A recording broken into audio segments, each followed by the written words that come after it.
Hey. This is the biggest news of the century. And it could literally change your life forever and for better. I'm going to ask you a question. Do you know what is the difference between your brain and that of the big names to have ever walked on this earth? Well, think about it.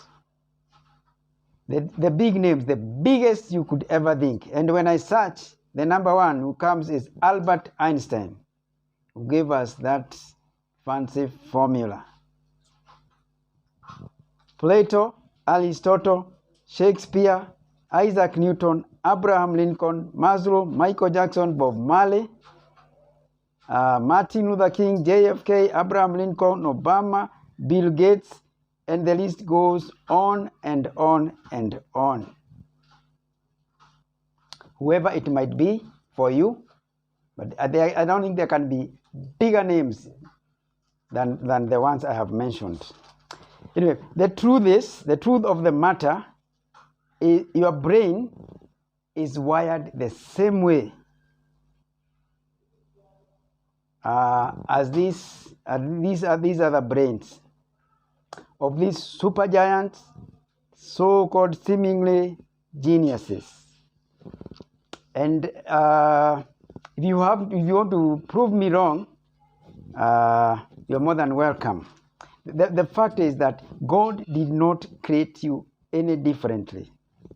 So what is the difference then? Why are we this way and those that way? And my take is the difference is what wakes you up at 3 o'clock in the morning.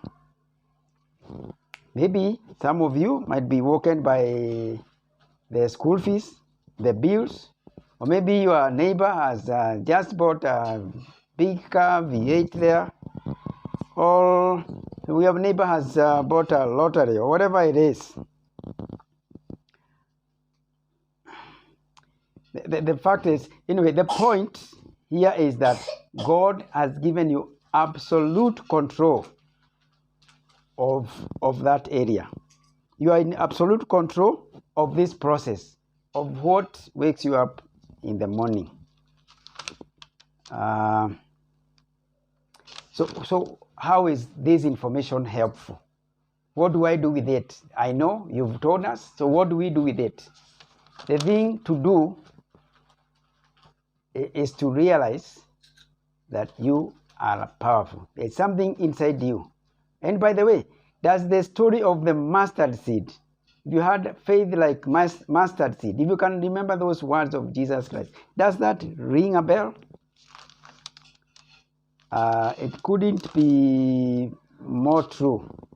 So mine is to just have you think about it, consider.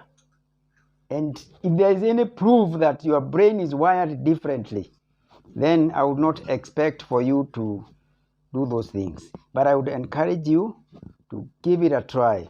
Think about it. Don't underrate yourself. Look into your heart.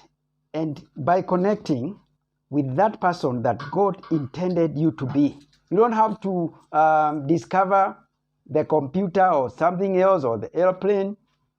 That is what God intended for these people to do. So for you, you have to chart your path. You have to dig deep in your heart and know what is God's plan for you. And it's not difficult to do. Yeah? So with that, I don't want to make it very short, but I wish you all the best. And if you like this, keep following. Like this video, we'll be discussing for more. The other thing is that there are those people who don't wake up at 3 o'clock in the morning. And if at all you don't wake up, you should listen to my next video. Thank you.